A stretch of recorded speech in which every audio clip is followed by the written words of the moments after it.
See. Ja, das ist besser.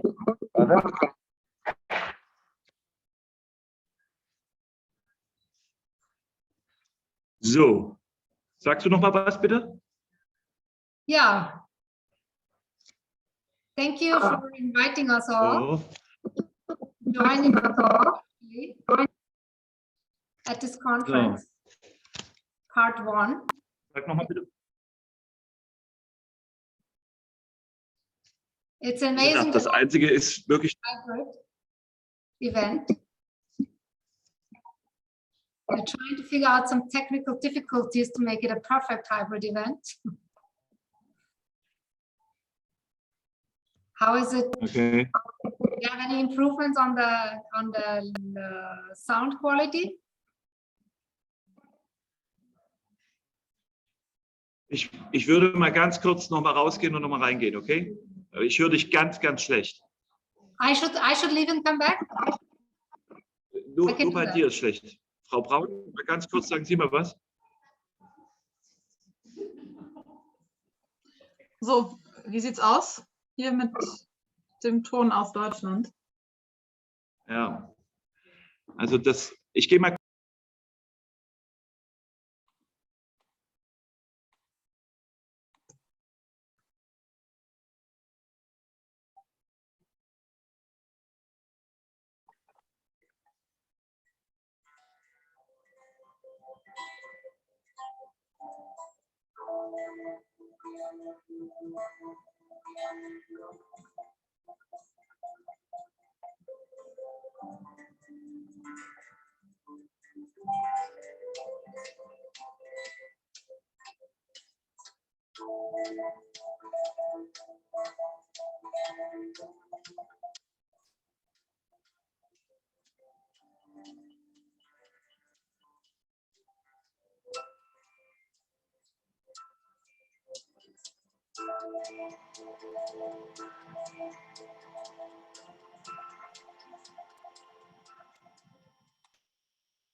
So, just a little bit of entertainment in between. So thank you for everybody who's joining online. It's a real pleasure to have a event hosted in Berlin, as well as virtually. So this is the first hybrid event that we have pulled together with our collaboration partners, Wundernova and International Economic Council. So they are just coming back in from Germany, live from Germany. So let's pin them to the wall so that we can all see them.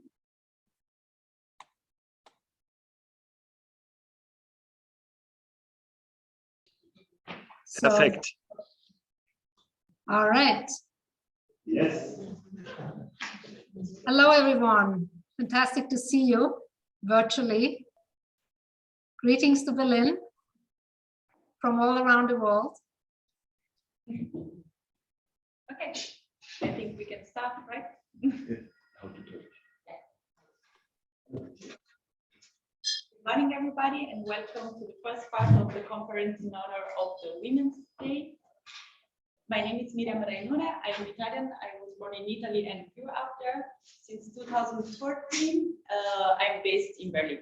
I'm assistant of the Board of Direction in International Economic Council. That's an association for the international active middle class in Germany and in Europe. Our members are executive from politics, from business and diplomacy, and in our strong network, they can find the key contact to expand their knowledges and their skills. Maybe sometimes successfully also open up new markets from themselves or maybe with other members. We are today really proud to collaborate with two strong, incredible women on the realization of this conference. One of these is Silvia. Unfortunately, is not here, but far away, really far away. And she is founder of Divershefy. Divershefy is an organization that brings women into a boardroom and suicide. More than 25 years, Silvia has leading roles such as directors of finance, advisor, entrepreneur, and board members in organizations located in Europe, in USA, and in India. Silvia, with her team for Divershefy, conduct corporate training programs for female leaders to become global leaders and recommend women into board rules in the world. The other one is Angela. She's here. Angela, maybe you want to introduce something about yourself? I actually have prepared her intro. Let me take her off the spot. Maybe I can introduce you as the moderator of the first panel, because we have the conference has two parts. The first part has moderator is Sudha David-Wilp. She's a senior transatlantic fellow and deputy director of Berlin office in German Marshall Fund since 2011. Exactly. Where in the German Marshall Fund, she oversees the outreach of the German Marshall Fund, right, to the Bundestag, the federal German parliament, and engage with the media as expert on relationship between Germany and United States. Maybe we can start directly with the first panel of the conference. Thank you so much, Miriam. And thanks to all of you. A warm welcome to all the participants here in the room with us and to all of you participating online. As Miriam said, my name is Sudha David-Wilp, and I'm with the Berlin office of the German Marshall Fund of the United States. We strengthen transatlantic relations, something that's very important at the moment right now, but as is the topic that we are here to discuss today. And I think it's really fitting that we're in the foreign ministry, the German foreign ministry, because one of my favorite quotes from Secretary Madeleine Albright, I'm sure all of you are familiar with the quote that, there is a special place in hell for women that don't help other women. So with that in mind, let's get started with our panel. I'm so pleased to have such a great group of women to introduce. And before I do that, I just want to go over a few administrative points before we discuss breaking the bias. First off, there is an opportunity for those of you that are tuned in to pose questions to the panel. We're going to have a short conversation just for about 20 minutes. And I think it's important that we engage in a discussion. So use the Q&A box at the bottom of your screen, and those questions will queue up and we will get to them very shortly. But let me now introduce our participants. To my immediate left is Angela Di Giacomo. She is currently on the board of directors for the Christoph Krösche GmbH, as well as two startup companies in Asia, Crayon Data and Your Story. And until recently, Angela was the head of an Indian American family office, mainly the Bazil family. Prior to that, Angela worked with KPMG as a certified tax advisor. She initiated the German Startup Exchange Program and later the Wundernova, Frauenfest, and ThinkFest. I encourage all of you to get involved in that amazing conference that she's had now for 2 years running or 3 years running. Then to her left is Dina Lorentz. Dina Lorentz, a lawyer and former investment banker who is truly passionate about finance. She's currently Senior Business Development Manager for Europe and Sustainable Finance at Dentons. She's also a board member of the Federal Initiative Impact Investing Germany and Oiko Credit. I hope I pronounced that right. That's right. And then in the middle of our panel is Dr. Gesa Miczaika. She is one of the founders and general partners of the OXO Female Catalyst Fund, a venture capital fund co-investing into startups. She's the deputy president of the German Startups Association and a member of the Young Digital Economy Advisory Board to the Minister of Economic Affairs and Climate in Germany, both in an honorary capacity. Gesa is also co-founder of Evangelistas, a network of female business angels with more than 170 members in Germany. So a very impressive panel, women that can actually walk the walk and talk the talk at the same time. So let's start with you, Angela. Walk us through, I'll play with that word a little longer. What do female founders face today? What are sort of the scenarios they confront when they want to start a business? Well, thanks for the nice introduction, first of all, and to answer your question, I think before talking about what female founders actually face when they have taken the decision to start a business and to bring their idea to reality, I would like to take a step back because I think today I would like to use this opportunity to get everyone into that mood that if you have a friend, a female friend who is not happy at their work but is very talented, to maybe also plant a thought into her mind to actually start a business, because where I want to get us to is we don't have enough female founders, but whenever we have female founders, we perform better. And so before I dive into the details of what comes after taking the decision to start a business, I want to have plant a seed on having more women to actually think about starting a business. Because I feel there are too few women who actually think that this is a possibility. So, and that's a role that we all have to accept and also share. Like every one of us can encourage another woman to start a business. We can encourage the press to write about women who have started a business, and we can not do enough to make women like Gesa more visible, who have actually taken a very bold move to start a fund and to invest in female-led companies, which is something unheard of in Germany. So, but we will hear from Gesa more. I know that in the audience there is another woman who's thinking about starting a fund. Her name is Professor Silke Riekert-Sprelling, and she's planning to start a healthcare fund. So just to have an open mind about encouraging women who are out there and to plant some more seeds. So that's like a generic wish that I have for this year's International Women's Day. And yeah, what do women encounter once they start a business? They have the general up and downs as every entrepreneur. So usually it is said that there are only two stages. It's either euphoria or it's the opposite.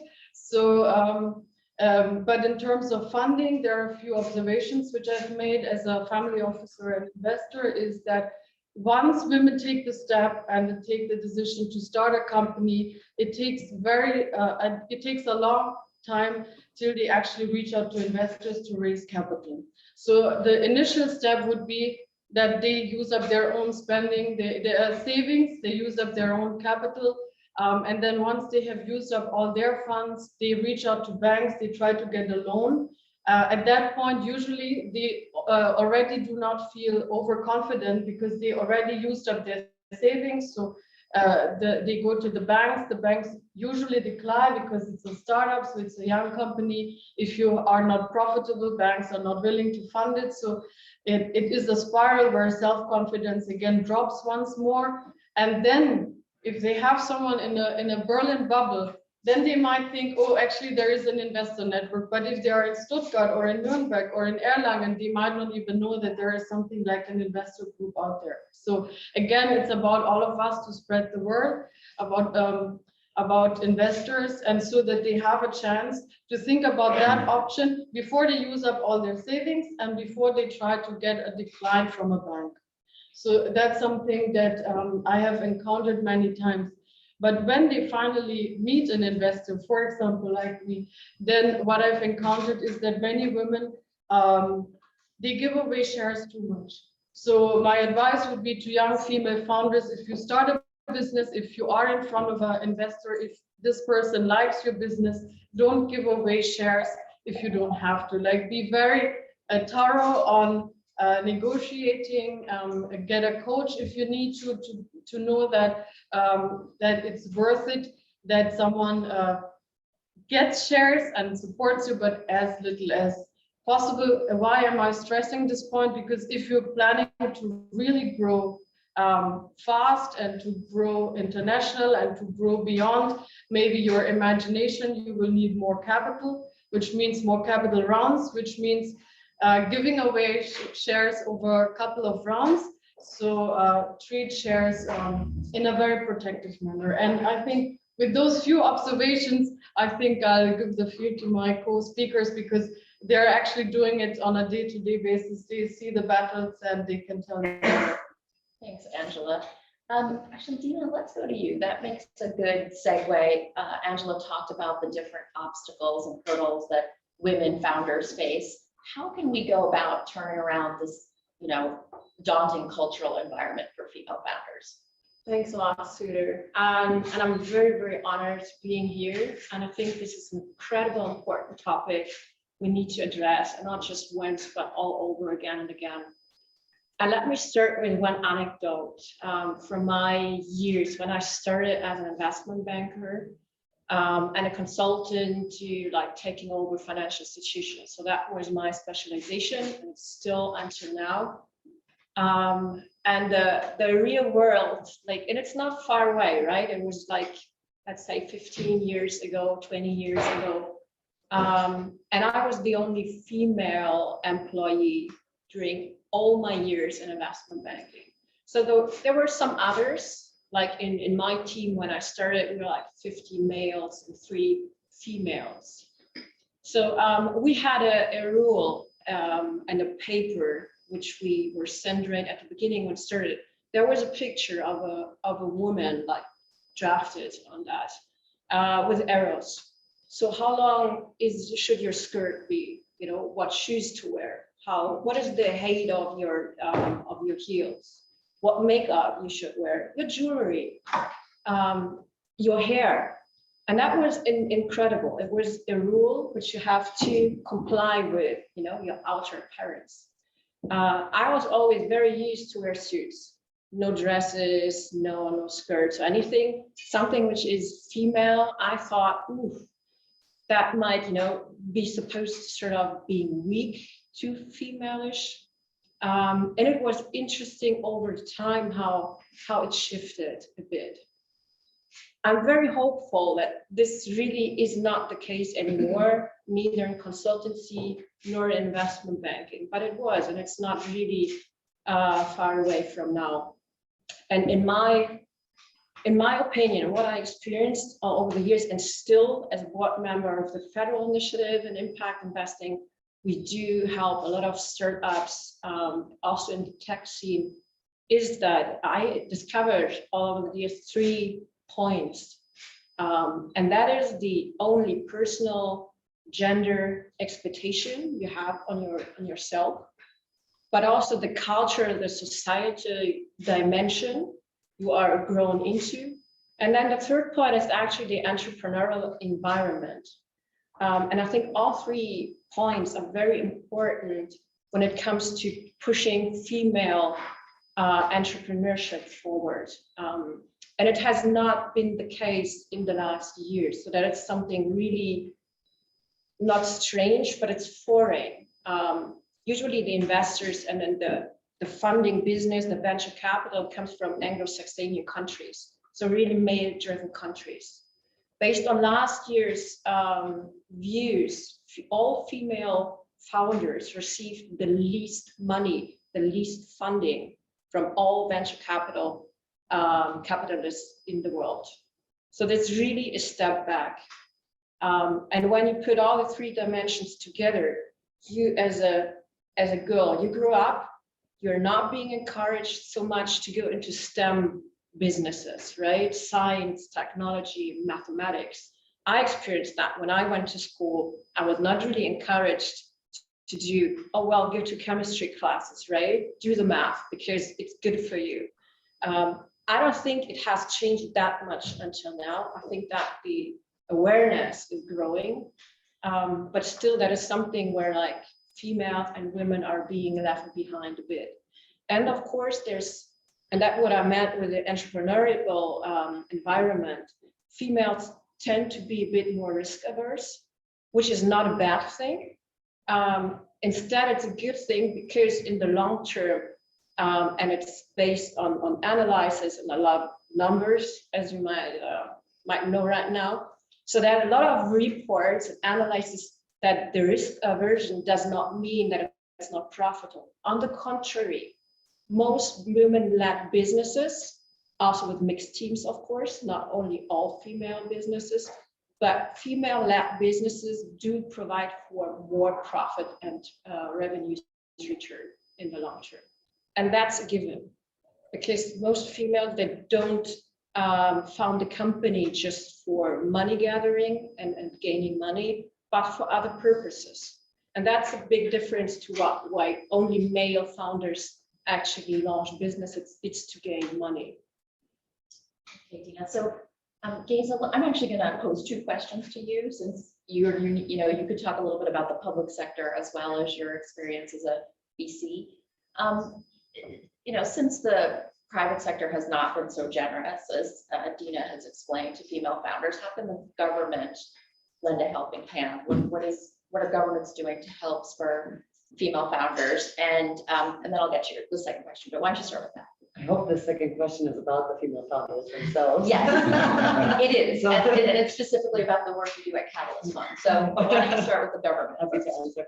Well, the government, there's many levels. So we have cultural problems and we have structural problems in Germany and maybe also in many other countries in this world. And let's just start with the cultural problems. And I would say mostly it's just the typical stereotypical old way of thinking is, well, the man goes to work and the woman goes and takes care of the kids.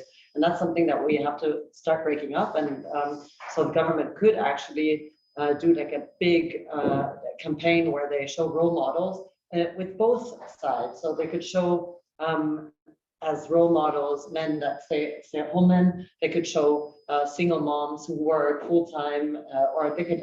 I think that would actually make a big difference. Then culturally, they could also start really, really early, as you already said, with giving MINT classes in school across for everyone, basically, so that also the young girls they're confronted with MINT at an early age, and therefore it's part of their culture to be in these areas. Sorry. And the second thing is the cultural part and the structural part. And the structural part, I guess, one thing is I can see that the state funds in Germany, they on GP level, which is just the people making the decisions, are still very, very male dominated. So that would be a start to maybe start where the money is. And another thing is the state is also a big limited partner, which is the investor of the investors. And as an investor of the investors, you could also just take care that the investments that you do are into companies and into funds that actually do have some kind of gender parity or on their way to gender parity. And then also, if you're giving subsidies to people, and startups, then also maybe make sure that gender is also a factor when you do give those subsidies. If you procure, for example, that the state is a big buyer of in many areas, then also make sure that the procurement company the companies that you procure from are actually ones that also have some kind of gender balance in them. So those are just some examples of how I think that the state could go in the structure area, but then also we have models, we have parental leave models, which are just not very beneficial for women. We have, I don't know how you say, is it, in German it's called Elterngeld. It's like parental, the remuneration you get when you're outside, making that just more better and making, for example, for female founders, it's really difficult because they cannot take that type of capital and by the side work on their startup. So they have to choose either or, and it would be good to give them maybe some capital to be able to invest into babysitters while they're taking care of their startups, for example. Yeah, those are just several things. I think there's a lot what the state can do. Very productive ideas. Just make sure to be a role model themselves as well. And I mean, let's talk about what you do actually at your fund. I mean, if I read correctly, you advise the female founder to keep 20% of the shares. Is that something that is an anomaly in the industry? What led you to do that? Well, we don't advise the female founder to keep 20%. What we do is we say we only invest into companies that have at least one female founder, and this one female founder needs to have at least 20% of the founder shares. And that is very new. In Germany, at least, there is no one else doing that. But we saw that why we started was actually, on the one hand, we were listening to the female founders who were complaining about not having access to capital, which is many studies show that this is true. And on the other hand, we were having access to venture capitalists who were complaining about not having enough access to the female founders. So we thought, that's strange. Like they want to have more female founders. The female founders want to have more capital. Why is this not working? There's many reasons for that. So the similarity bias being, I would say, one of the most predominant ones. But I would say, we said, why don't we build a bridge between those? And that's why our fund is specifically a co-investment fund. So we are only allowed to do co-investments into teams with at least one female founder, meaning we need a big lead investor to take the responsibility of doing the main investment share. And that's really nice because that's how we can, all of our companies, yesterday I calculated that we have 12 investments so far. We have 16 female founders in these companies and 7 male founders.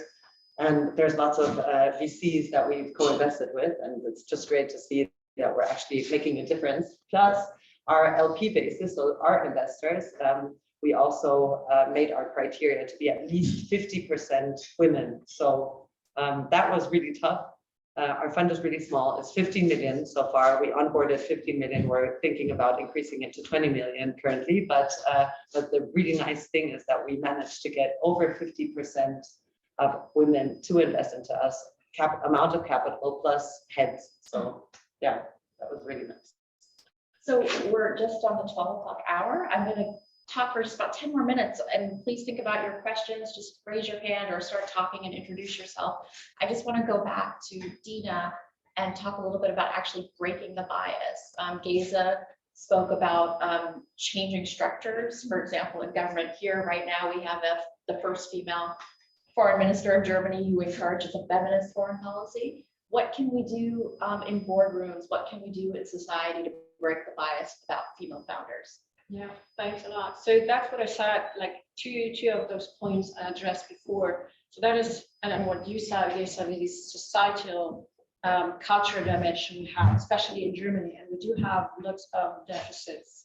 And then we had an interview with the state secretary of our federal ministry for family, women and youth yesterday, and she also very clearly addressed what are the deficits in our country, and it's a cultural dimension as well. Not only in its regards like STEM encouragement for girls in schools, but it also still it's parental daycare, it's care for children. So why don't we start in that women who are having babies don't have to step out of their work actually because they want to work and they want to be a CEO of a company and they want to have not perhaps just one child, perhaps 2 or 3 children. So we should actually, engage our companies and industries in Germany, and many of them are like leaders in technology, in automotive. So it's supposed to be male corporates, and that is something we need to break. It's still the cognitive bias of industry leaders. It's the cognitive bias of investors, and that is something which needs to grow over time. But we need the government also to push forward on that front. I'm not sure, and I know that since last year we have a female quote where like corporations with employees above 500, they need to comply with a 30% rule in supervisory boards and management boards. So many corporations, they're not aware and they're not ready because they claim, well, there are no female people, there are not female women who actually have, the ability to go into board. So we need to start actually from the beginning when we start in a company and work, that we have perhaps not programs, but the culture, we need to have a cultural shift within those corporations, our own industries, that female can actually, break the glass ceiling. I grew up with a glass ceiling still, which is actually ridiculous. Who's making a glass ceiling in career? But it's something, it's still there, and we really need to shift on the government side, but also to have, of course, more females on the ground who actually, spread the word and say, I like what I wear, so I don't need to wear a suit to become a female investor or a female entrepreneur, because it's my idea. And I think I have a solution for a society problem or an environmental problem or something which our society actually needs. So I know right here next to me is somebody that is rolling up her sleeves and doing a lot of work on the ground to promote female founders and also to break the bias. Angela, tell us a little bit about what you've done in terms of encouraging perhaps underprivileged groups and younger women, the next generation of female leaders, and how they can break the bias. And I encourage all of you to also talk about your experiences and how you think we can take measures to break the bias. So tell us a little bit about what you're doing with the groups in society that I just listed. Well, maybe I think before I answer that question, there's one thing one needs to know about myself. I'm a very impatient person. So of course I could ask the government to do many things for me and to prepare the grounds and to do a lot of things, but then I think it'll take too long. I've been in also due to Ms. Deutsch, who's also here and a former representative of the government. I have seen how complicated it is in the government to find a consensus, and it takes too long, and it needs a lot of really patient people, and I'm not patient. So in my case, I feel we live in a country where we can be very self-determined. We are in a country where many female leaders have fought for our rights, and I think we just should be a role model every day, the whole day, 24 hours. We are role models for our children. We are role models for our other family members. We are role models for our employees, teammates. And so the thing that I think we can do is we can be a role model in our day-to-day lives. And then when we have the privilege to do more beyond that, then we should make female role models even more visible. Like the next step is connect them to others, like just help them, as you said, otherwise we end up in hell. So I have a long history with India in my career and in my personal past, so I believe in karma points, so to speak. So what I have done personally is I have done a summer fest here in Berlin in 2019, and then last year again, where I thought a lot about speaking about female leaders is always connotated in a negative context because it means finger pointing at something or at someone, which is also something which is not typical for me. So I like to bring people together rather than saying splitting them in groups. So I decided to have to show 25 female leaders from all walks of life, from all career paths, and to invite 300 guests and 50 teenagers to see those role models, to actually be able to speak to them. So I'm always very thankful to all the speakers who are there the whole day and who are approachable and who inspire all the participants, and most importantly, the young people who are there, the teenagers, because I get a lot of feedback from them on how much it helps both sides.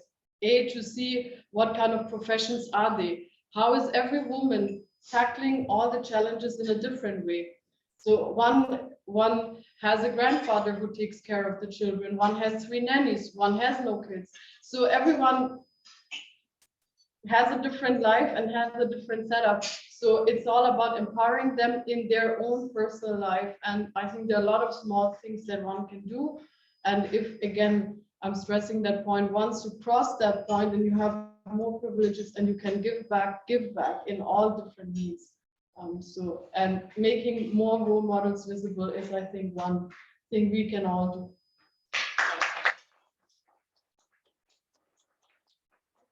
So we've heard perspectives both on how to empower female founders, but also how to change structures in society, whether it be the boardroom or whether it be in government offices, to break the bias. So I encourage all of you to share your thoughts, and if there are people that would like to pose a question online, now is a great time as well. Who'd like to start?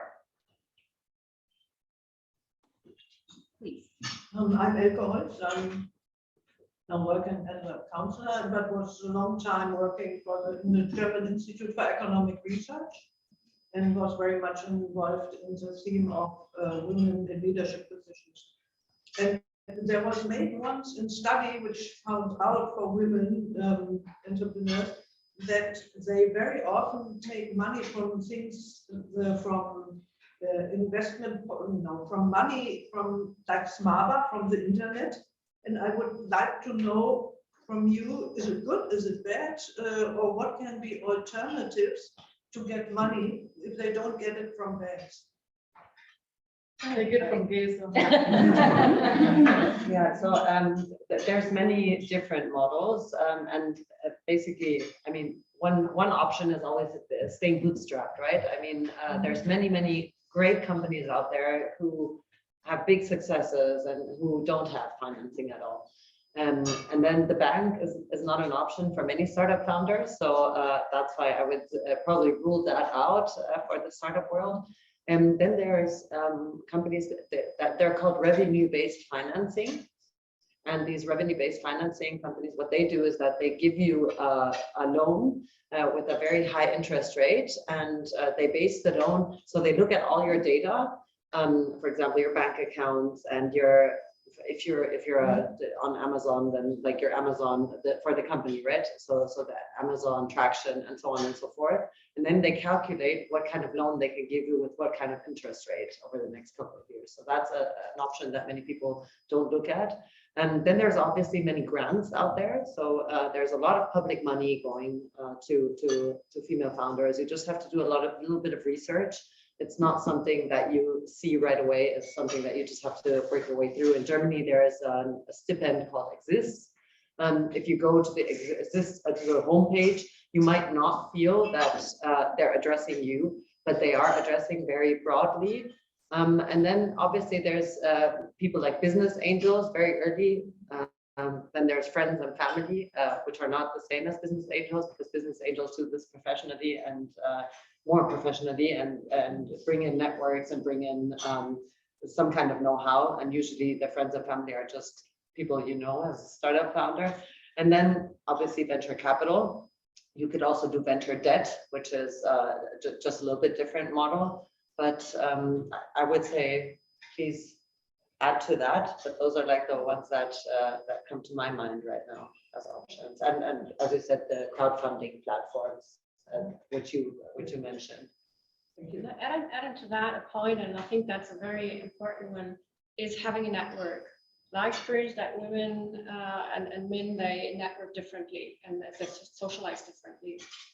What we very nice to have in Germany are like startup associations, for example, where like, they provide a hub for capacity building. They help startups with finding the right financing, counterpart investors. And many of those are also members of the federal initiative Impact Investing. So we can provide a startup environment where people can actually meet, right? It's they can pitch, they can talk to others. And I think these associations we have in Germany is really good for like having a base of networking and address the right partners.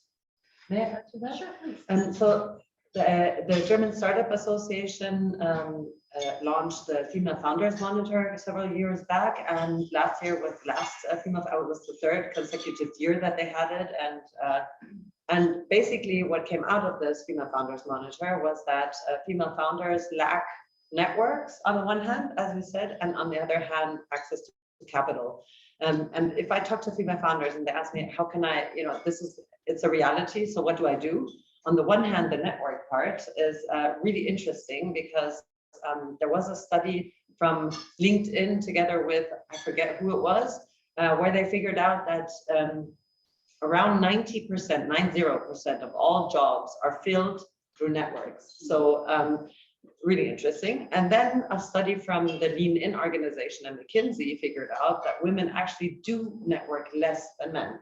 And that I saw those two studies and I thought, okay, so that's actually one of the big problems, that women don't network enough. And that's why I want to also, every female founder, if they ask me what should they do, I say network and use it. And many women don't like networking because they see it as, I don't want to ask people for any favors, but it's not a favor. You're helping your company. You're making your company big, and networking is just a huge part of it because you will have to always pitch your company to customers. You will always have to pitch your company to employees. You will always have to pitch your company to investors, and all those sides. That's all networking, basically. So if you want to bring your company further, then do network. Absolutely. Never shy away from asking for support. Never. That's actually what women are doing, is always, oh no, I cannot address that. It's all over, and I always kind of only encourage, just ask for it directly. The only whatever bad answer is a plain no, perhaps, but that's it. And the bias in investing, the similarity bias that there is, because the investment scene in Germany, at least, we have 97% general partners, so the decision makers and venture capital funds being men. So obviously the decisions made are very male. So there are several things you can do as a founder if you encounter this. Number one is you could do your due diligence and research which funds are the ones that do invest into female founders, which funds have a more female team, etc., etc.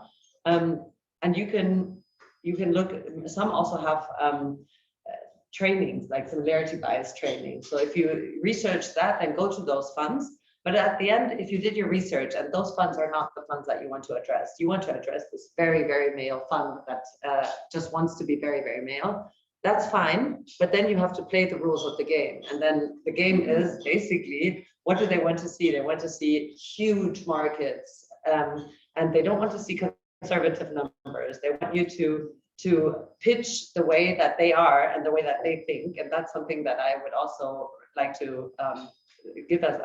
I think the similarity bias shouldn't be there, but it is there. So how do we work around it? By maybe being very bullish and being very just a little bit different than you would if you were listening to your gut. Okay, so actually, it's good that you brought that up, because there's now 2 questions from our online participants, and one relates to that. What are the most important things investors should do to break the bias? I mean, you talked about founders, about them sort of choosing carefully about where to take their idea, but sort of in this environment of growing, ESG, environment, social governance, are investors also cognizant of the changes going on? I mean, you see companies now obviously pulling massively back from Russia because of the war in Ukraine, but how can finance be more sustainable to empower women? And let me, because we're running out of time, let me pose the second question as well. Gesa, why don't you take that one? And then the other question goes to Angela and Dina. which are the top 3 sectors or industries in which you're seeing more female founders in the country that you're based out of? I assume Germany. So why don't you start with that? How can, we're talking about women taking action, but what about the people in power already? How can we change the bias there? Yeah, so just hire more diverse teams. I would say it's something which is pretty easy. But then on the other hand, it's not easy because if I can just tell you from my side, my partners were 3 women. We started angel investing together, and we didn't deliberately look for female founders, not at all. Our initial thing was we wanted impact-driven founders, and we wanted business models that had sustainable growth versus just marketing spend without having real assets there. And it turned out that even without looking at gender, we invested into 70% companies which actually had 1 female founder. And that shows that we had a bias as well. And everyone has a bias, and it's not something that you do deliberately, it just happens. So try to get a diverse team. And how do you get a diverse team is obviously the criteria that you set should not be the typical criteria that this male team is setting, because I hear many funds saying, we can't find any female fund managers. And I ask them, well, what's your criteria? Well, they have to have this years of experience. They need to have these amount of investments. I'm like, well, there's a glass ceiling. So it's not going to happen. You're not going to find this person. So maybe you just, change the way that you're looking for people to join your company, and think about other models. Like, for example, there's a fund called La Familia, managed by a woman, Jeanette.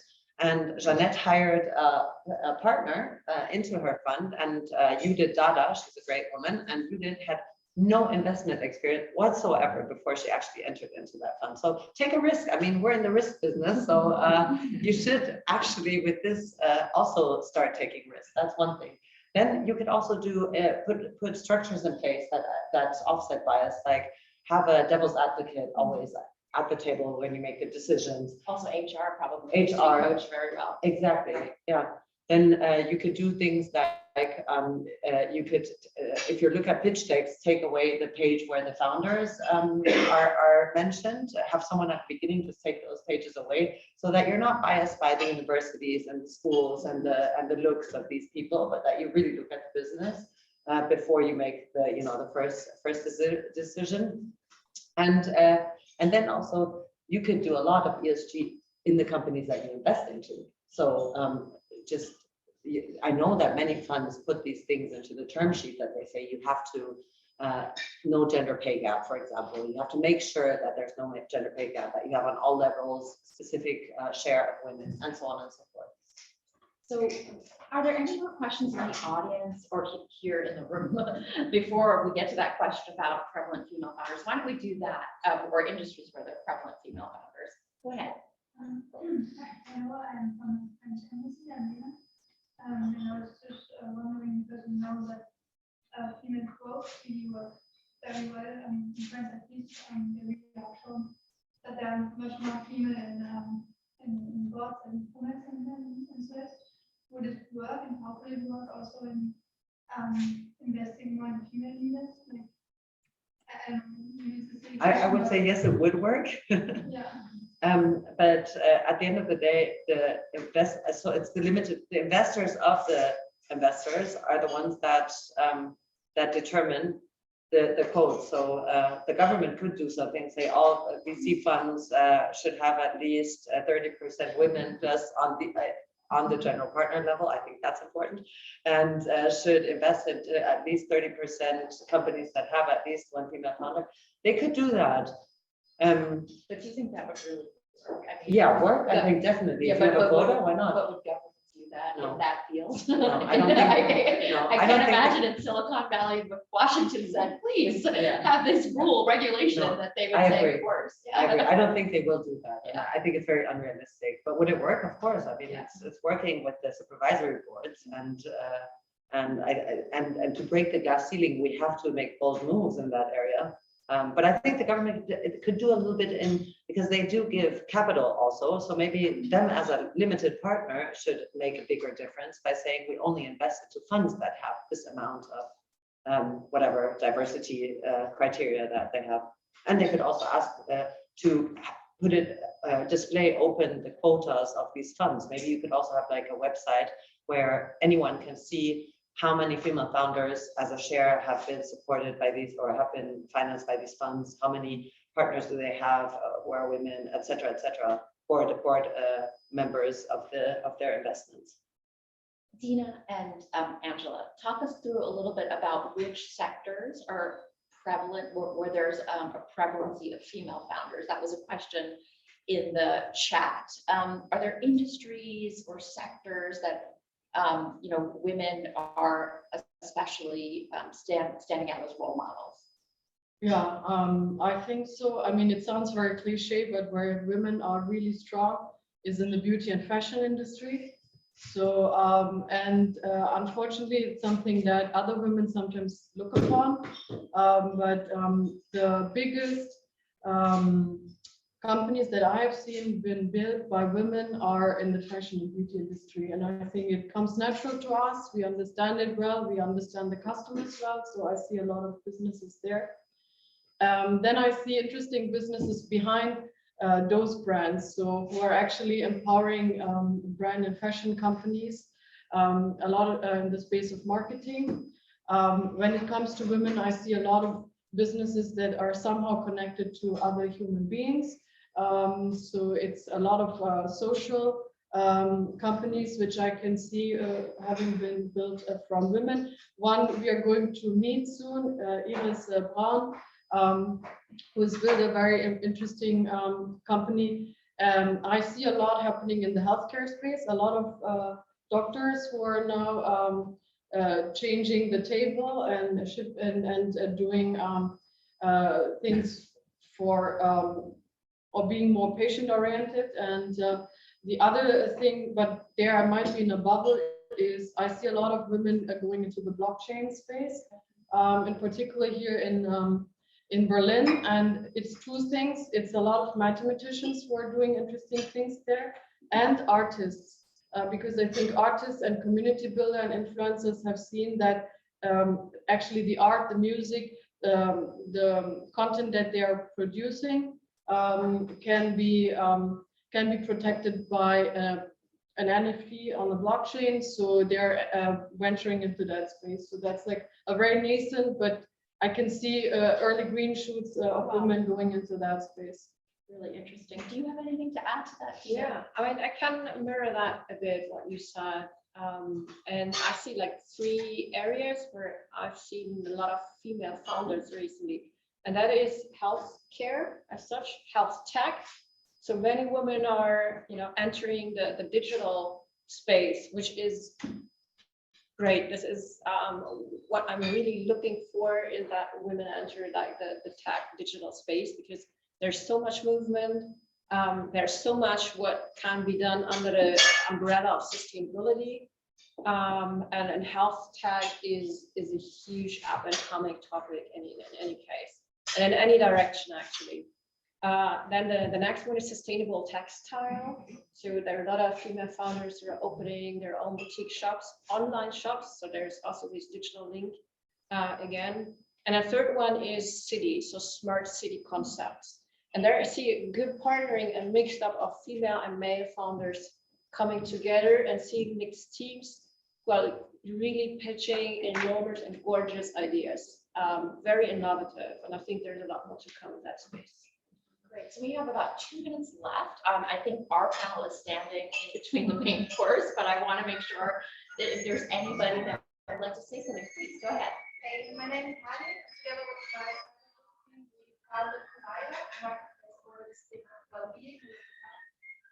Speak up. Apparently, people in the online can't hear as well. And I've got a creaking window behind me. And Gesa, you pointed out perfectly all the issues that we have also on a structural and cultural level. And I personally, when we founded Pariah, I got divorced at that time. I completed my master, and so had all the issues or challenges all at the same time. So I really know the worst case scenario at that time. And what I would love to know as a sum up maybe is what is the, let's say, top advice you would give female founders Okay, so why don't we start with Gesa?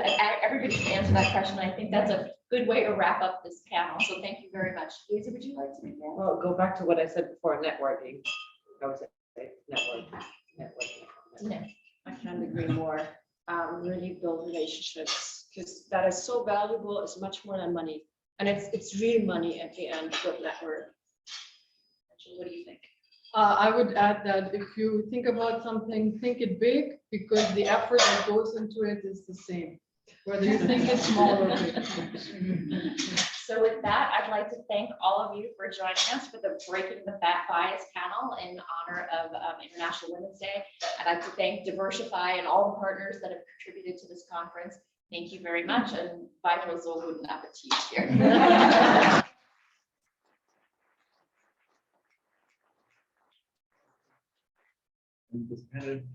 Thank you so much for sharing.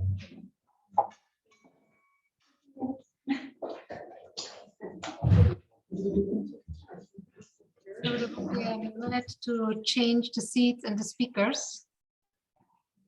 So I want to thank also Wundernova and the International Economic Council for collaborating on this event. A wonderful setup in Berlin, and it's great to be able to join virtually. So thank you for including us in this interesting setup and panel discussions. So Iris Braun is on with me on Zoom. Hi, Iris. Hi, Sylviane. Hello, everyone, again. How are you? you? Hear us. Yes, so you're joining us virtually. You didn't make it to Berlin, but that's good. We can test how that's going to work. To have somebody, a live speaker on Zoom, as well as in-person event in Berlin. So we're waiting for them to finish the switching of chairs, and then we'll get started soon. So we are also asking our audience to please keep putting questions into the chat. The second panel is going to be about female founder for a sustainable future. I will also post in a minute the names of all the speakers into the chat again. And if you have any questions, you can also from the past, we can also forward those questions to speakers later on. If they haven't been answered, we can still, if you give us your email, we can also make sure that you get an answer sent via email. All right, so let's see what the setup is doing there.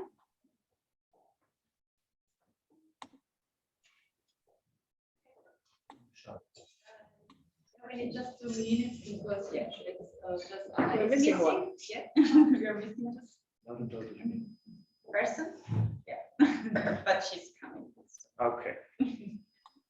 And then we can start with the second panels of the conference in honor of the Women's Day. The name of the panels is Female Founders for a Sustainable Future. Erica is also missing. Sorry, but she was sitting all the time on my left side. Sorry. All right. Parker, so sorry.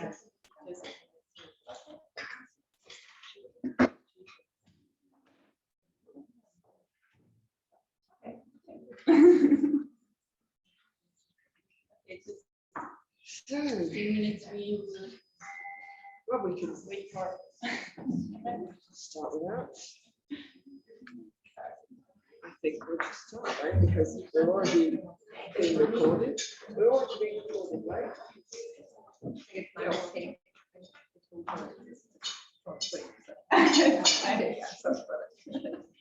Maybe let me in the meantime quickly also talk about the second part of the conference. It's going to be happening on March 11th, all virtual in this case.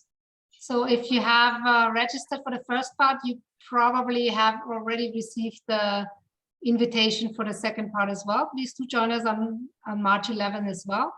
It's going to be a little later in the terms of timing, but we want to include the US audience as well, which today they couldn't really join because it's like in the middle of the night for most of them.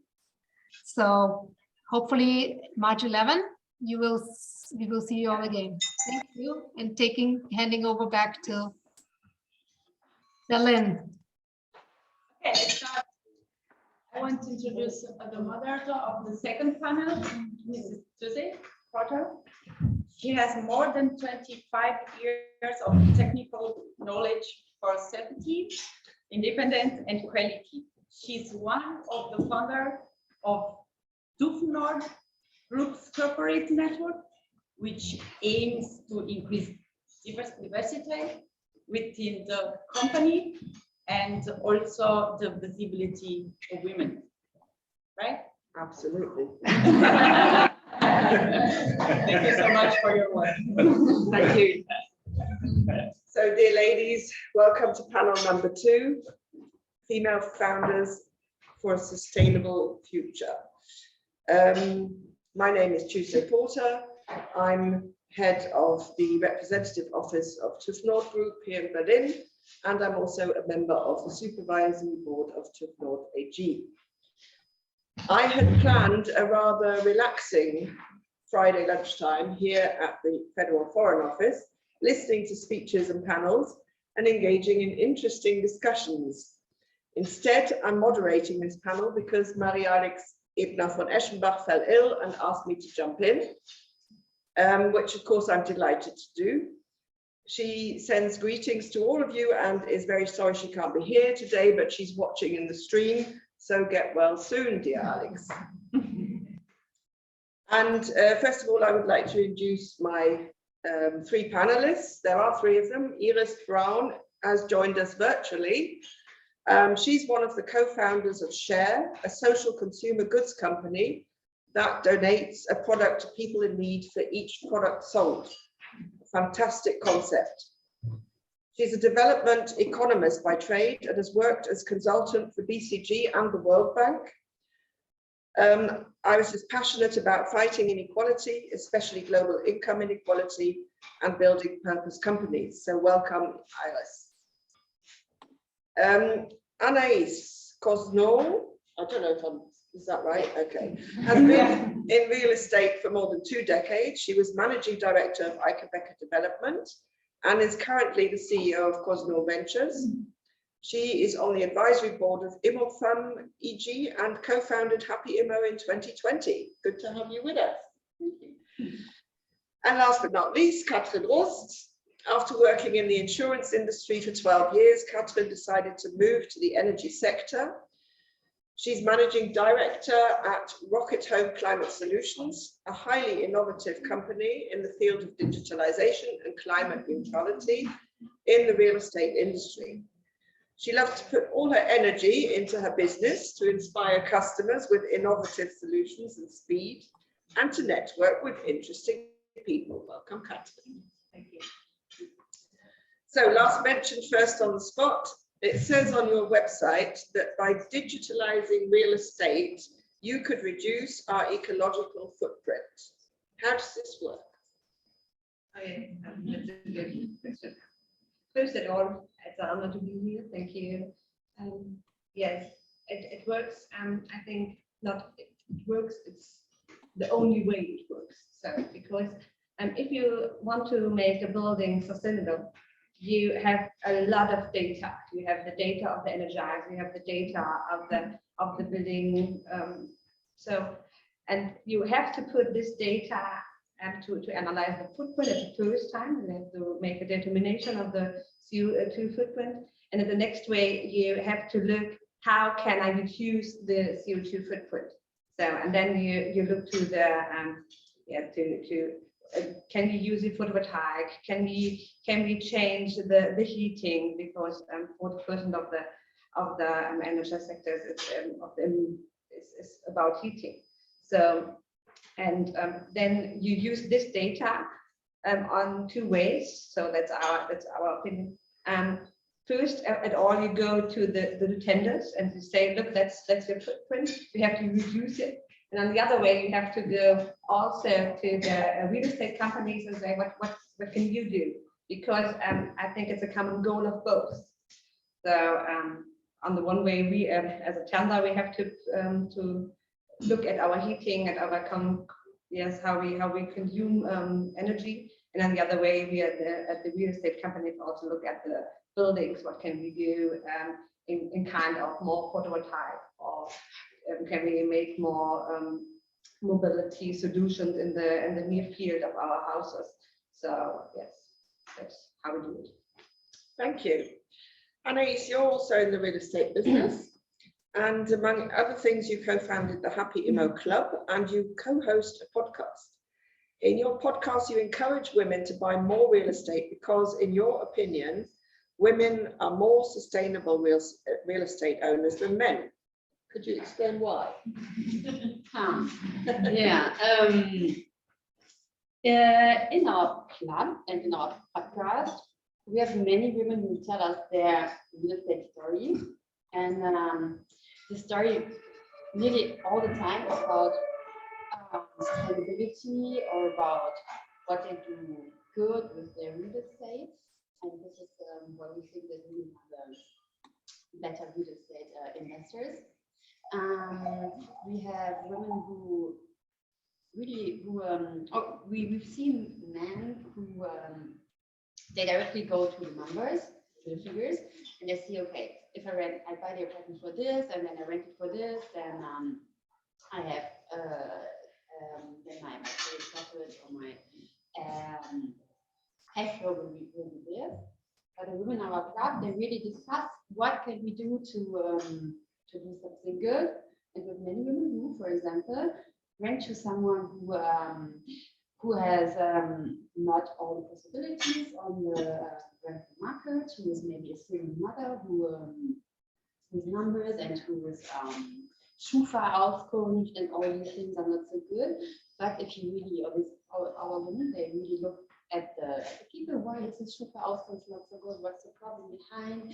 And very often, finally, they decide to finally rent to these people, or also to refugees or people that need an apartment much more than, I don't know, McKinsey, and so on.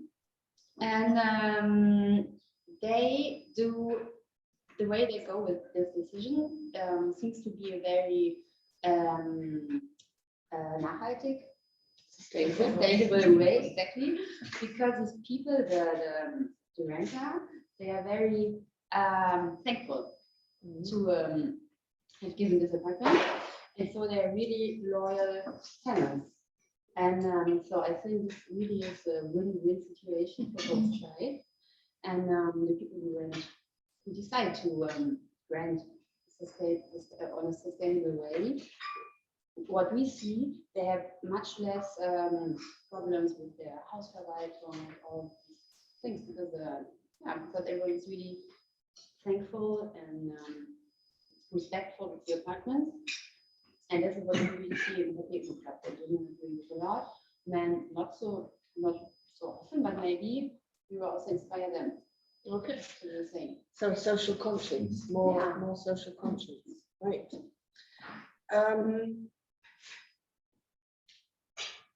Iris, no, sorry, I've got mixed up here. So we're moving from real estate to social consumer goods company. And Iris, I would like to know whether gender aspects play a role in production and distribution of your products. Do you consider gender aspects while planning your products? Yes, we do. I don't get asked this question very often, but thanks for that. Before I come to that, let me say I'm really sad that I can't be here with in Berlin, or with you in Berlin in the room. Everybody loves hybrid events. not really. I know it's very hard. So if you can't hear me, I apologize, and I don't quite hear you so well. So if I repeat something, apologies for that as well. We hear you loud and clearly. Wonderful, great. So you're asking about gender aspects of our products. Well, it does play a role in the way that we really try to produce gender neutral products in areas where that's relevant. So while I would say our marketing is more focused on women, and you will find that many sustainable products do that, and we see that women are more likely to buy our products. we are really trying hard not to reinforce gender stereotypes when we, for example, create clothing. And you know, for children, we don't want to just have pink and blue. We don't want to show pictures of people that reinforce gender stereotypes. So in that way, for sure, it's important to us. But I would say it really just reflects an undercurrent that you will find with sustainable companies. Of course, if you position yourself as a sustainable company, you will attract people that have all sorts of issues in mind and are aware of for example, gender gaps and various biases. So this did not come as, this differentiation that I mentioned did not come as a directive from the leadership team in our company, but it was more of a grassroots movement, a way of our self-understanding that we have these issues in the top of our minds. And so I think founding companies with a sustainable goal in mind also inherently changes how the company reacts and acts because of the people that it attracts. And I'm very excited, I'm very confident that we'll see more of that in the future as more and more of these companies get founded. Great, and interesting that you do consider gender aspects, especially as you have two male co-founders, if I understood that correctly. So it's a mindset, and your ideals are, because let me tell you, these aspects did not come from them. As an example. I mean, really, in no way disrespectful to my co-founders, but it is true that you know, the ways of working and ways of thinking, everybody is still influenced by the way that they're brought up. And so what you need to get yourself into is an environment that encourages diverse thinking, because one person alone is not going to be thinking diversely. And I think this is what they've done quite right, that we've grouped up in a diverse team. Great, thank you. Kathrin, could you maybe fill us in on what we can expect in the future from the real estate market? How smart will houses be? How much more CO2 will we be able to reduce? What can each of us do to be more sustainable in our own homes? And do you see differences in sustainable behavior between men and women? That's a big question. So, yes, to the first part of your question. Yes, I think we will see a lot of the real estate company because they have the big parts of the climate change. So I think we all talk about cars and if they have to go to electricity, but really we all live in the houses, and this is the real emission of CO2. So we have to look at our houses and our own houses and also at the real estate company, and we have to support them. So it's just, that's what I mean. It's a common goal. It's not a finger pointing of the real estate company. You have to reduce your CO2. It's more about what can we all do. And they have a lot of work, homework, and in the past, I think they had a good life because yes, I think everything's grown up, and we all have to pay more for our houses. But it's time for invest, and it's a big work. Look at the houses and what can we do, and it's a big investment. What we have to do is the big invest, and they have know that I'm oft on more panels like this, and they know that they have to do something, but at the moment they don't know how can they do that, because it's a so big thing. Just have to reduce your carbon footprint for 40%. So that you don't can to, okay, no heating no more. You don't can do that. So it's just what can you really do for reducing, and then they need partners like us, but it's more an ecosystem. I think it's not only my company, it's an ecosystem of many companies helping the real estate company to do this way. And of course, I think it's a big part of the governance to help them too, because we need helping in take the climate change and yes, for the way. And your second question was about, just remember. What can we all do? Okay, what we all can do, yes. Easy things. Yes. What would be your recommendation? Yeah. First, I want to say, because I'm from the energy sector too, it's not only I think put the point, how is it, and the standby mode of your, it's nice, but that's not enough. So it's really look at your data, look what can you do? Do you have a gas? Do you have what's your energy supplier? Something like that. Really look at your data do you have at home, and also use smart home not only for buying by Alexa. So use smart home for getting data, for look up. Okay, look. Oh yes, I have. For example, I don't know if you know that it's about you can earn 6% of your costs if you only put your heating 1 degree up, down. Sorry, down. It's just 6% of your costs by 1 degree. So do you really feel if it's 21 or 22 degrees? No, I think you don't feel that. But yes, so the world will feel that. So that's point. Just look at your own. Yeah, how do you live? And yes, and don't make the windows open when the heating is on. Yeah. So, unless it's Corona time. The last thing was, do you see differences in sustainable behavior between men and women in your business? The real estate companies all men. So yes, but I don't want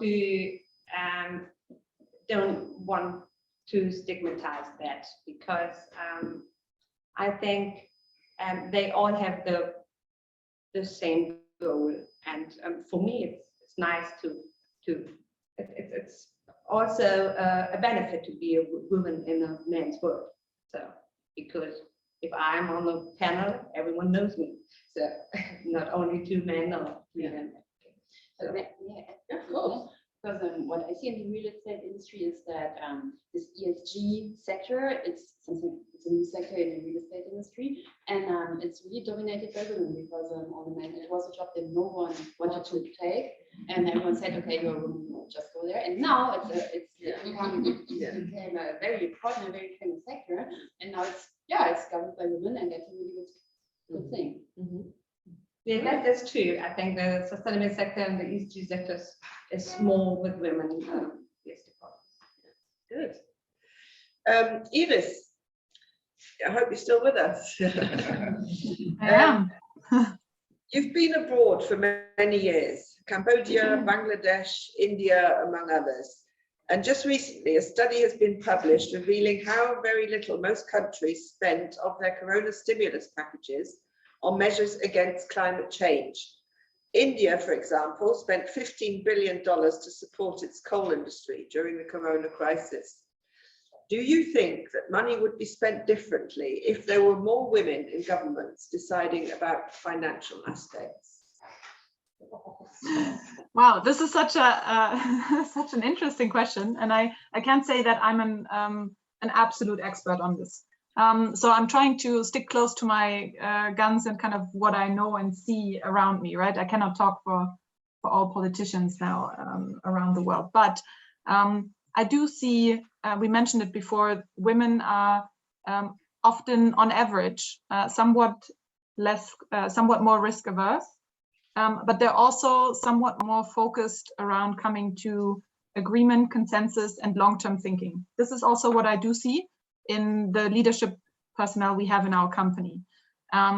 So without having concrete proof to point to about politicians in India and in Indonesia and in other places, I will say that out of personal experience, I feel that it's somehow more top of mind to have this long-term thinking and sort of communal, how do you say, agreement and collaboration aspects in decision making with female leaders.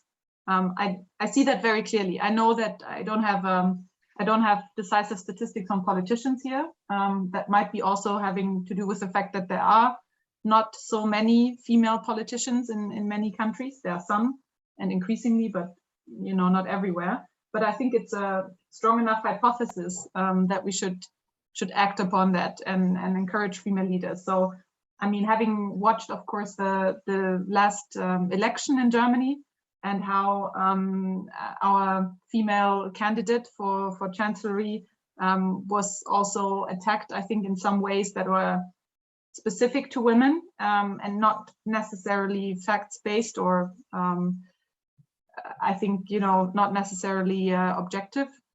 That hurt a lot. And I think we can do better than this.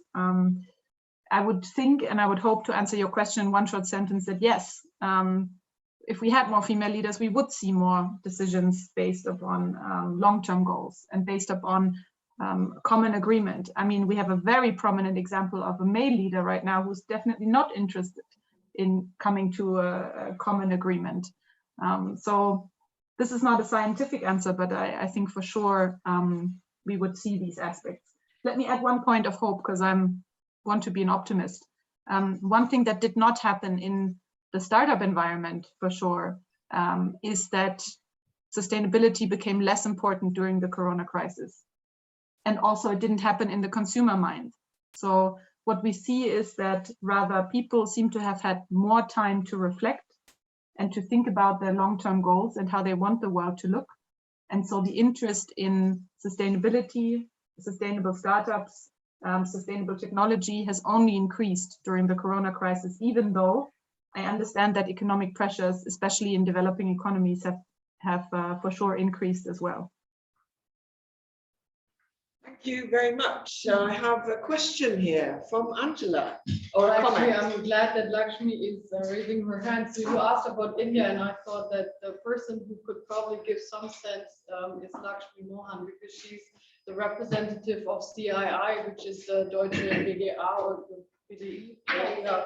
So the most important Indian corporate body, and so she is the representative of Germany and France. So she can give shed some light, I thought. So, and she was raising her hand, so maybe she thought the same. Angela, thank you for the invitation. I'm so glad to be here, and I think Angela's lived more in India than I have. So she lived more in Germany. So but you know the corporate expert. But from the question you asked about India, so we have a woman who's the finance minister, Nirmala Sitharaman, and I think women are born with empathy because we nurture our children, or we're born to do that. But probably, for politicians, especially in her position, India was already facing, even before the COVID-19 pandemic started, the situation of the economy was not the best. And then with the different pressures, she had to probably take decisions that don't just come from, her own self, but from different, pressures around her. So I don't know if I mean, I'm not the one to answer the question, but I think that even if we had more female leaders, I don't know if that would really change the situation, because even a woman in that position is faced with so much pressure in that environment. So I don't think, it would change much, probably. Okay. I don't want to sound negative, but that's how it was in India. We have 11, by the way, 11 ministers in the current Modi government, and which is fantastic. We had the first, we had a prime minister, female prime minister in India much before many other countries. So there are many strong leaders in India, and there is no one truth for India. I think Angela and many others who lived in India know that India is so diverse, so big. So we have it's a very multifaceted country. But the positive side about India is that we have a lot of female leaders in the government. We have a lot of female leaders in the industry. That's what I have to say about India. And can I just make a short observation I have from a different work I'm doing now since 6 months? So I've also co-founded a health tech startup, which is Oncocline AG. It's registered in Switzerland. It's actually a 100% subsidiary of a German company. And the other founder is a man. So we joined it together. And this is a completely new scene for me. So I always believed that in Western Europe, there is no bias. I didn't know this till we started meeting in Westers, and then we go there together. So I'm the woman, he's the man. And then in 2 meetings, we were asked, so I guess this is your girlfriend or wife. And I was so shocked because I didn't understand. Is he asking that because, and this was a Western European man, the investor. I didn't know if he's asking that because I'm a woman or because I'm from India or an Indian woman. And it's health tech because we have one of the largest cancer patient apps, and which already has close to 500,000 patients. You're answering, fundamental questions for cancer patients because there's a lot of information missing out there, which we try to answer with this app. We were explaining everything, and then he asked this question, so I was really taken aback. And I don't know how one can change that, how people feel about or think about women who are involved in tech startups, for example. I don't have a tech background, and I'm very honest about that.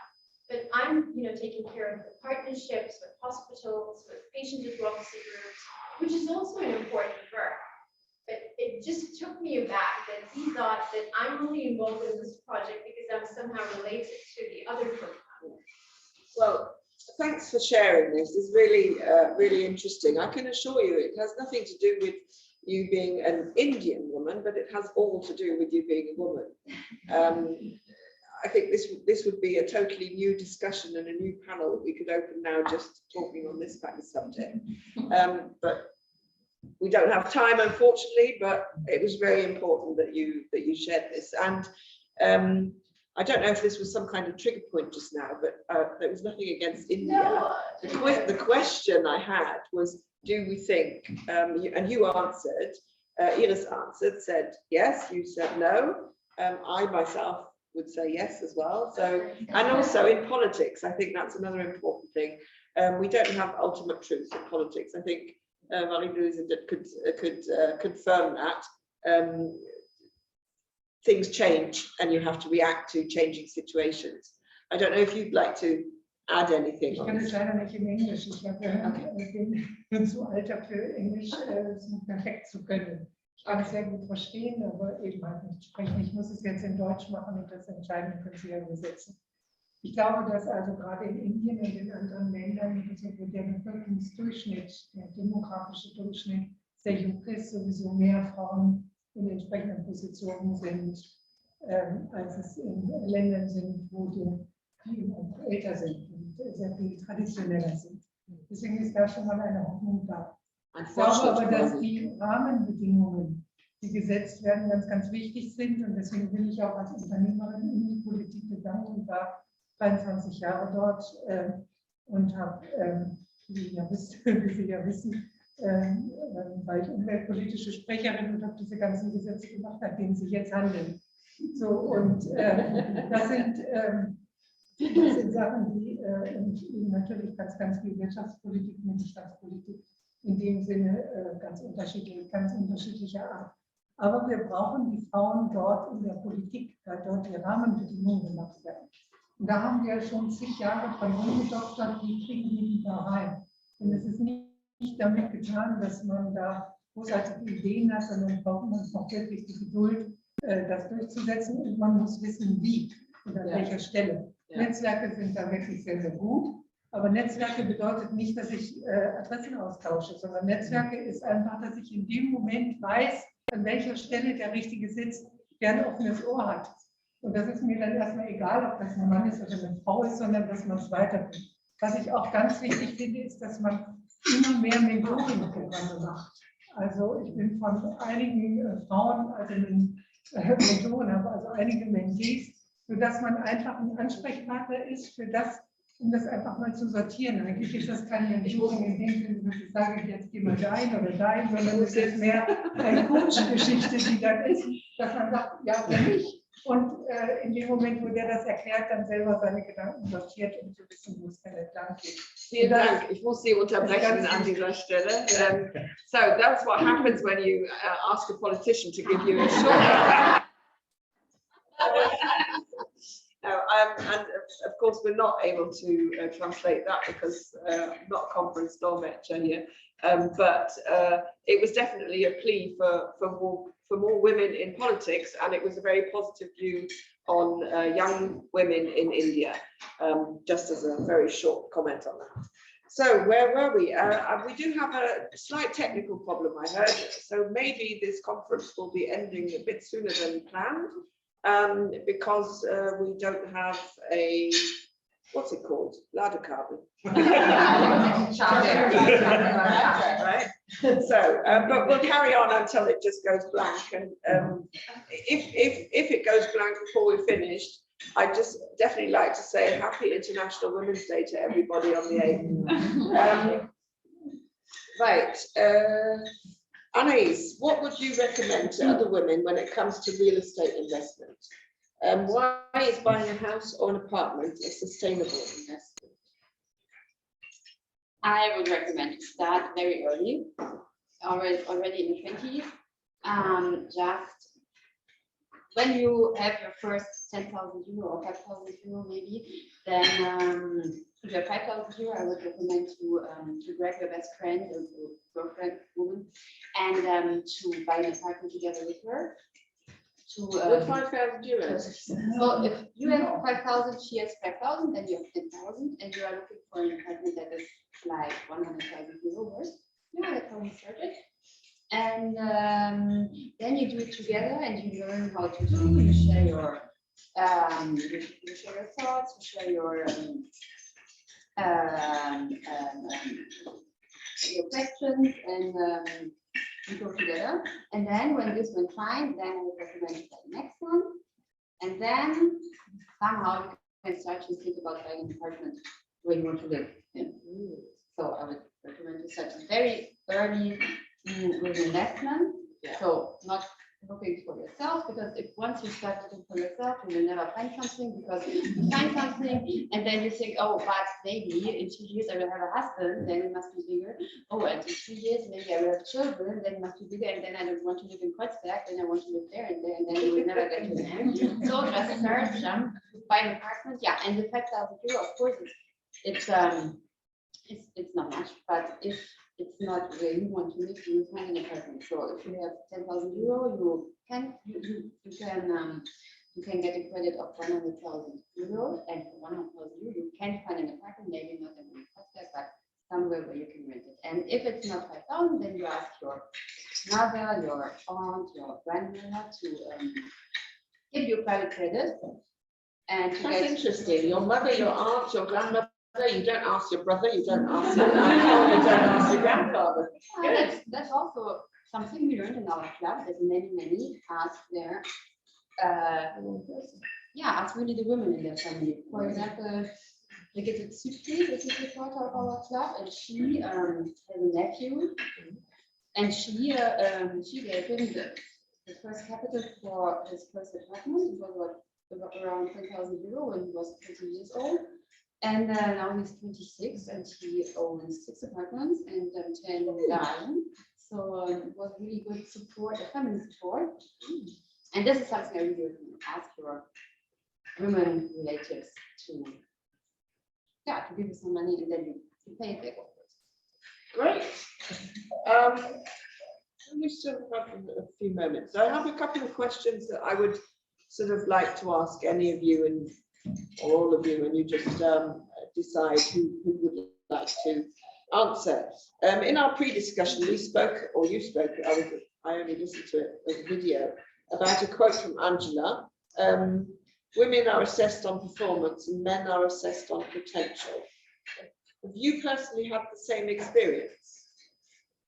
Kathrin, Anais, Iris? Yes. Yes. very important point, and Angela is always on point. I've actually had this in my notes on what I wanted to stress, that women often feel like they need to do the work first, and then they can apply somehow formally to the next step. And men don't have this feeling. And especially if it comes with a certain, and I'm again actually missing the English word here that is just on point. I wouldn't say ruthlessness, but kind of daring, chutzpah, to pretend that, you know, in the future it's going to be better and you'll have the potential to fulfill whatever you're promising. Men are just more focused on that, and this happens all of the time, and it's surprisingly successful. So without having concrete proof that I can give you here right now, I've witnessed this multiple times. Very on point, I think, that quote. Great. Okay. I have more questions. Because we've been talking about finances, where did your funding come from for your companies? So we are not like a typical startup. Our funding is coming from, I funded with a co-founder is Maya Viteva, and we both are investing in real estate together. And this is our funding for Happy Immo. So we don't have an investor because we don't want to.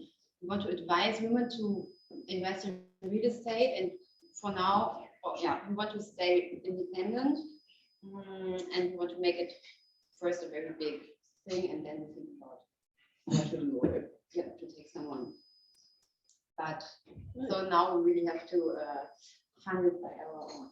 Okay, good. How was it in your case? Yeah, it's a little bit same. It's not another real funding in the normal way. It's more than my co-managing director. She we met us, and we are both in 2 companies, and the companies work together, and we both said we have to work more together. We have to build our own company. And I think the rest of the day, it's like a normal funding, because then we go to our companies and we pitch and we say, okay, that's our business case, that's our idea, and we want to work together, and we both want to do that. And perhaps on sideway, they say, oh yes, you're 2 women. We don't think to have, perhaps you have to have a man in your board. And we said, oh yes, do you ask men this too? Do you ask them, oh, we actually have to have a girl in your board? But we say, no, we can do this. We are both women, and we can do that. And yes, we pitched, and then they say, yes, we will try that. And both companies give the earnings to that and the money to that. And that was the way. But it's not going to an investor, but it's going to, it's sometimes a little bit more difficult to mother companies and say, please trust in us and our ideas. Thank you. Great. Last question. I think it was almost the same with the last panel. Young women who seek advice, what would your one bit of advice be for women who want to become female founders? Iris, would you like to start? Well, I have no extra nuggets of wisdom. It's really about finding a mentor, finding people to take the fear away from the first step. And that's, I think, definitely number 1, like many people said here. Thank you. Yes, I think it's trust in yourself. So I think we often say, I'm not good enough, I'm not rich enough, I'm not strong enough, but I think we are more stronger than we often think that we are. So we do a lot, and we have a lot on our shoulders, because sometimes we have kids, we have family, we do everything. So we can also have a company. So just trust in yourself, and don't think I'm not good enough. So just think, why not? Just try it. So that's what I think. Anais? I would say jump and just do it, and learn on the way, ask all the questions, ask everyone everything you want to know, and just do it, just start. Absolutely. And one thing we heard earlier on is ask for help. Don't be shy about asking for help. People are usually quite happy to help and even feel flattered if they're asked. So go ahead. I think it's exactly 1:15 and we should close unless anybody has any comments or questions they would now like to ask. Well, there is one comment I'd like to give still. For the next get together, I'd love to also have men on board, because I think the one step that is definitely missing is encouraging men to step up and also support women in getting to the right places and doing all the things that we are capable of doing.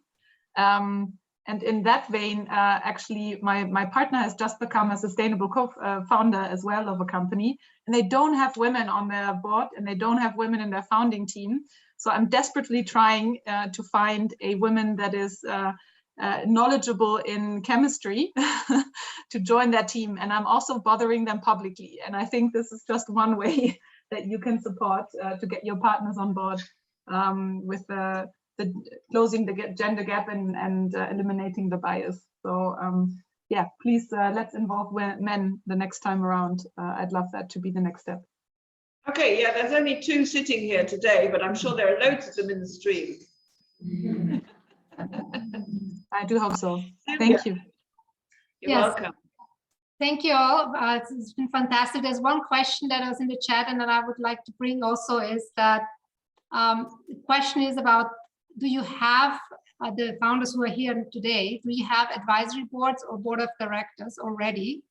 And if you do, what percentage of that is men and women? If you don't have them yet, are you considering setting up at least an advisory board? Because they're usually kind of for free and don't ask for much. But my own experience, it has helped tremendously to having at least an advisory board. So I'm just curious about that information.